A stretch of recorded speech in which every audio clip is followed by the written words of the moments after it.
Robert Kiyosaki. Mr. Kiyosaki, do you remember what was your first business?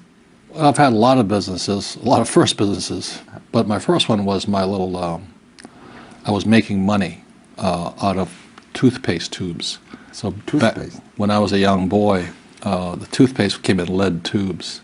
Yeah. So we'd melt them down, and I put it in plaster of Paris, and I was making quarters, dimes, and nickels. You know. I found out that it was illegal. Good start. Yeah. Bit illegal.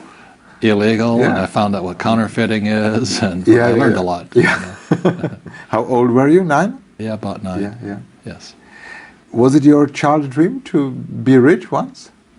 I don't know if it was my dream. I was more curious. You know, Yeah. I kept having the question, how come they're rich and I'm poor? You know, Yeah. why are they rich? Why am I poor? And I always wanted to know why, and nobody could tell me.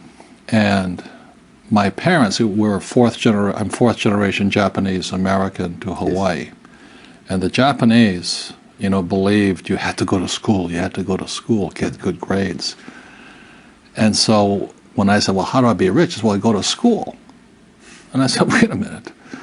All of my uncles and my aunts and my grandfather and my father and my mother, they all went to school. They're still poor.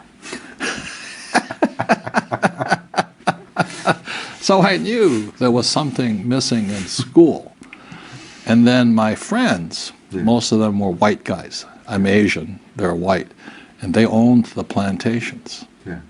And I said, they know something I don't know. I work for them. Do you know? And I started hanging out with the rich white guys, and they didn't know either. None of them knew. They just were rich. So you go to school, you don't get rich, you hang out with rich guys, they don't know why they're rich. And that's when I met my rich dad. I said, somebody could teach me. So at 9 years old, my rich dad began to teach me. And I was just curious. You know? So your most famous book, Rich Dad, Poor Dad, is based on real characters. Oh, yes, yes. So the rich dad was the dad of your schoolmate? My best friend, yes. Yeah. And the poor dad was... My dad. Your dad. Yeah. My dad, for Japanese, was very tall. He was 6'4". I see. And he was a PhD. He graduated from his first school in only 2 years. You know, 4-year school he did in 2 years. And then he was the head of education, and then he ran for governor of the state of Hawaii. So he was a political person, very smart, academic, political. And my rich dad was an entrepreneur and a scoundrel. So I learned from both dads. Have you been a good student? To both dads, yes. What would your father say if you would see how wonderful your business is today? Was he still alive when you published the book? No. No. What would he say? I had to wait 5 years after my father died to publish the book, because if I had published the book when he was alive, he would have died earlier. Yeah. So I waited 5 years. Both my poor dad died, then my rich dad died. And I was now rich. You know, I was not rich. I'm not like a Donald Trump or anything like that. I just never had to work again for the rest of my life, and money was still coming in. So I thought I'd best write how I did it. And so I was sitting and writing and said, you know, just thinking. And also I had a rich dad and I had a poor dad, and the book just started to come out. Yeah. Is it true that the publishing houses didn't want to publish it? That's correct. So you had to publish it yourself? Yes, I did. What a lucky day. Well, even though my father was a PhD, very smart man, and head of schools, I was always flunking out of school because I can't write. And so, you know, and so when I wrote Rich Dad, Poor Dad, the publishers are all very smart people. They said, you can't write. And I said, well, you sound like my teachers. You know, so I self-published the book, and that was in 1997. I said, okay, I've done my job. I've told people how I did it. You know, I was already a rich man. I said, so I'm going to do something else. And I was in Australia in the year 2000, and the book has been just moving along the world by itself. People go, hey, you got to read this book. You got to read this book. You know, word-of-mouth advertising. And then in 2000, I was in Australia, and Oprah called. And Oprah, you know, my wife says, hey, Oprah Winfrey called. And I go, yeah, so what? She says, she wants you on the program. And I said, well, I'm out, I'm having fun in Australia. And she says, when Oprah calls, you come home. So I flew all the way from Australia to Chicago. Yeah. And nobody knew who I was, you know. And they put me in the green room, you know, put makeup on me and going, what's happening? And they take me into the studio, and I look up on the stage. There's just 2 chairs, just like this. I go, 2 chairs? And all of a sudden it hit me. 1 chair was for Oprah, and 1 chair was for me. Yeah. So in the year 2000, my book was already a bestseller, Yeah. New York Times bestseller. So I sat down with Oprah, and my whole life changed. And suddenly I became famous. You know, everybody said, who are you? I said, well, no, I just popped up here. It's quite unbelievable. Yeah. If you think about 10 minutes discussion with Oprah. It was 1 hour. Yeah. She gave me 1 hour. And it was the greatest gift she could have. She was a great person. Yeah. Greatest gift. At the end of the program, I'm going, she goes, bye. I said, you know. And she says, hey, I just sold 1 million copies of your book. And I went, wow. And I make $5 a book. Yeah. I said, I just made $5 million in 1 hour? That's the most money I've ever made. That's unbelievable. Yeah, and then from there, because her show was syndicated, as you know, that it went all over the world. And today the book is in, I think, 100 languages or 50 languages, whatever it is, and it's still selling. Yeah. When we go back to your young years, you served during the Vietnam War as a pilot of a helicopter? Yes. Gunfighter helicopter or something? Yeah. Yes. You don't talk very often about this experience. Was it painful? It wasn't painful from anything else, but so I went twice. I went once in 1966 as a student because I went to military school. So I went to study the Vietnam War from cargo operations for ships. Then in 1972, I went back as a pilot, and so I was more grown up. And I saw war as this horrible. It wasn't about America, you know, and da da da da da. It was about money. And I couldn't fight anymore, you know. So even though I had a good career as a, I could have gone all the way through and all this, I said I choose not to fight anymore. Yeah. So it wasn't painful from war. I lost a lot of friends, but I had to question being an American. That's what I had to question. Yeah. So I still live in America. I pay my taxes. I respect what they do, but I work for peace in my way, you know. And if money causes war, then money can also stop war. Yeah. And the greatest cause of war is actually poverty. And so that's why I work to teach people how to take care of themselves, because poverty is spreading throughout the world. It's spreading, you know. And when there's poverty, then there's discontent, and then there's war. And so throughout history, every time there has been poverty or a crisis, dictators arise. So back a few years ago, Napoleon came up through this area. There was also a guy Milosevic. There was also Mao Zedong, Adolf Hitler, Joseph Stalin. You know, that's what concerns me today in this crisis. America is broke, it's bankrupt. England may go next, France may go next, China may go next. And that'll spread poverty even greater, which will cause a greater gap between the rich and everybody else. In America today, we have a middle class, but it's going down very fast. They're all becoming poor. And Obama thinks the way you end poverty is give people money. That's never worked. You know, you don't give people money. You have to teach people. And so our school systems don't teach us anything about money, so poverty keeps increasing. So the beautiful thing about the Czech Republic is you guys know what communism is like. Oh, yeah. And so you you're still remember, some of us. Yes. Some of us still remember. Some of us seem to have forgotten. Yes. So you're moving from communism to capitalism, hopefully, that last election you had and all this. America, since they've never known what communism is moving from capitalism to communism. Do you think so? Oh, yes. And that's why Obama's taken over our businesses, taken over this, state-controlled. He took over General Motors, taken over the banks. You know, I mean, that's communism. Yeah. He's a good man. I don't make him, you know, he's from Hawaii. but he was raised on government welfare. Yes. Yeah. He never had a job. He's never run a company. Now he runs the world. Could you even today fly a helicopter? No. No. I wouldn't want to. Yeah. When we think about, let's say that every person on the earth would get your books. They would follow your advices and rules. Everyone becomes rich. So where will be the poor? Can you imagine a world full of rich people? Yeah, it's theoretically possible. Yeah, is it? Not realistically possible. Yeah. I think the most important thing we have to do is we have to convert to solar power as quickly as possible. Yeah. Because what keeps people poor is guys like me selling oil all the time. Yeah. You know, as soon as there's solar power, there will be more wealth on planet Earth. There'll be less destruction, less environmental damage. But there are people who don't want solar or wind or tidal energy to come in.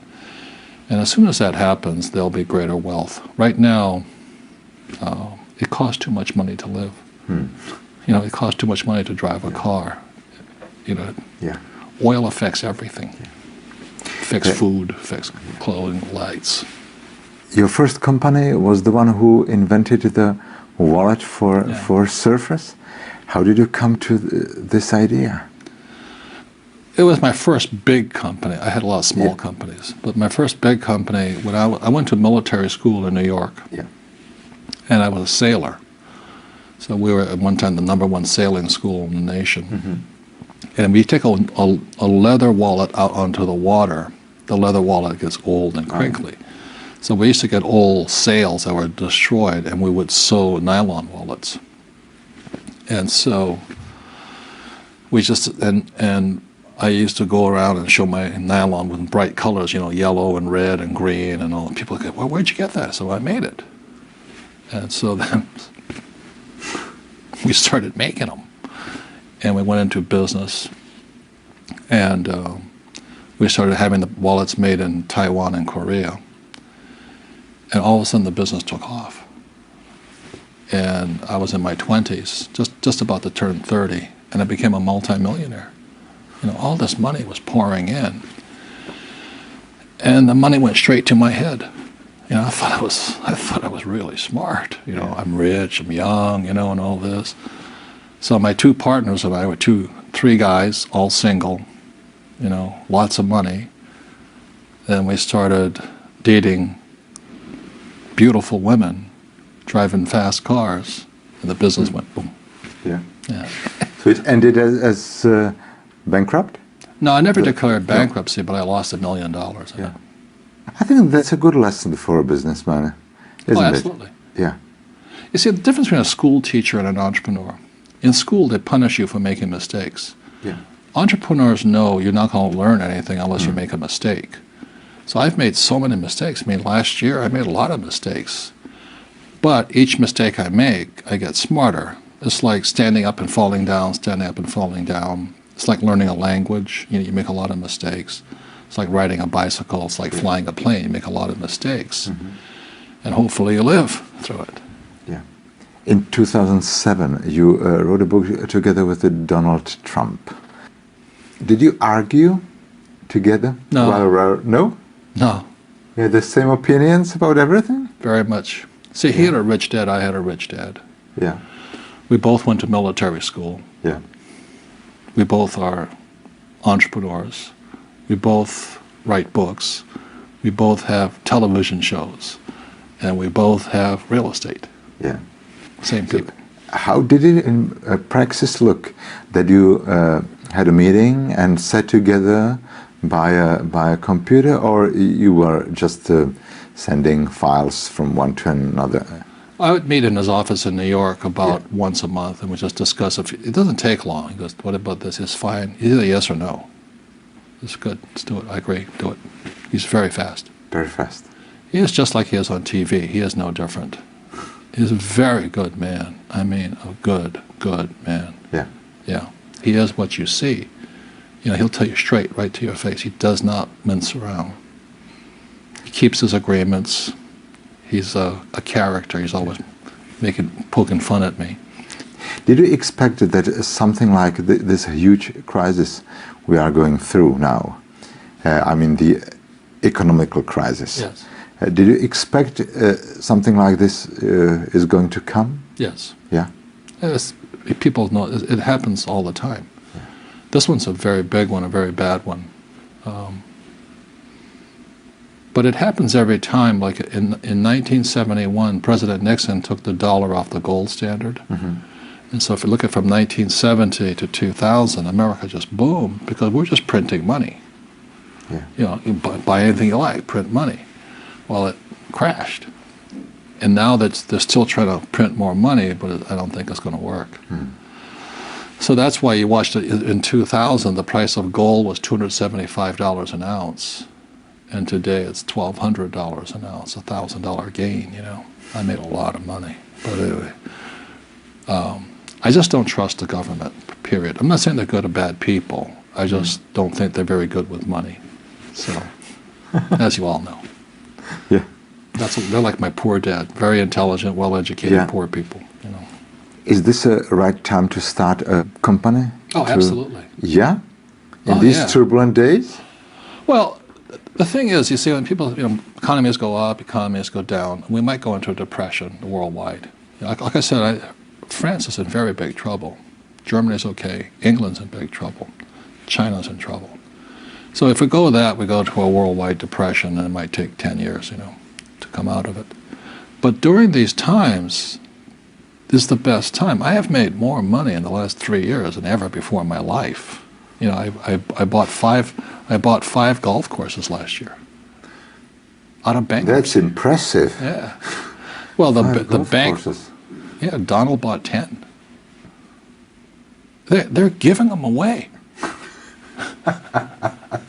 No one told me. Yeah, but you have to know how to operate them. You know, you have to be an entrepreneur. Yeah. So the banks just call you up and they say that there was 5 golf courses and 1 hotel. In the States? In Arizona, yeah, Golf Mecca, you know.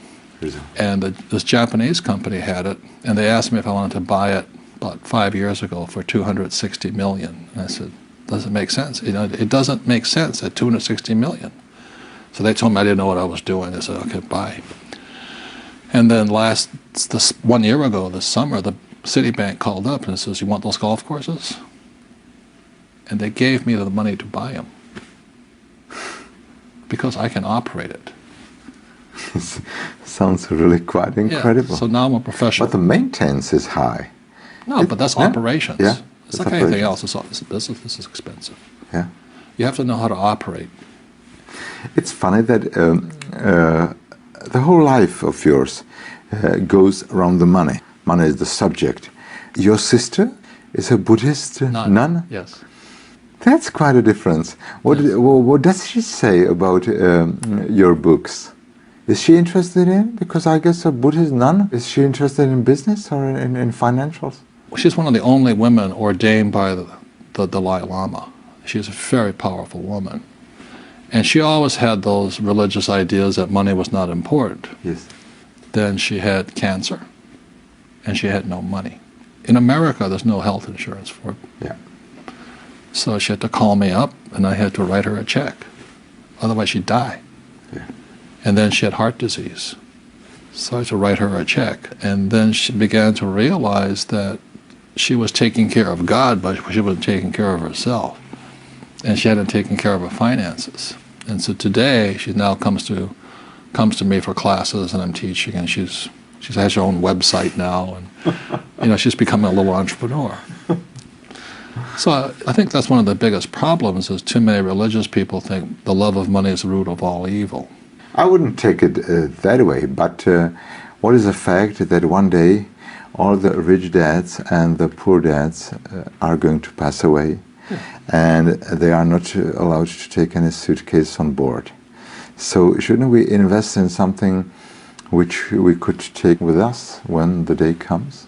Yeah, but see, you know, I don't know what the heck with people think about money, but that's what I get a lot of is kind of this, well, you know, money's not spiritual. I'm just saying it's your attitudes, you know, a person's attitude towards money. I make a lot of money, but I give a lot, you know what I mean? Definitely. It goes to biblical principle: the more you give, the more you receive. So when I meet somebody who's doesn't have any money, it just means they're not giving something. Yeah. You know, so a lot of times there's people who would like more, but they're not giving anything. Yeah. So they're like my poor dad. You know, he belonged to the labor unions, and he wanted to work less and get paid more. Well, that's anti-religious to me. Yeah. If you want to get paid more, work more, give more. That's how I see it. Well, thank you very much for sharing your time with us. Thank you. Thanks. Thank you.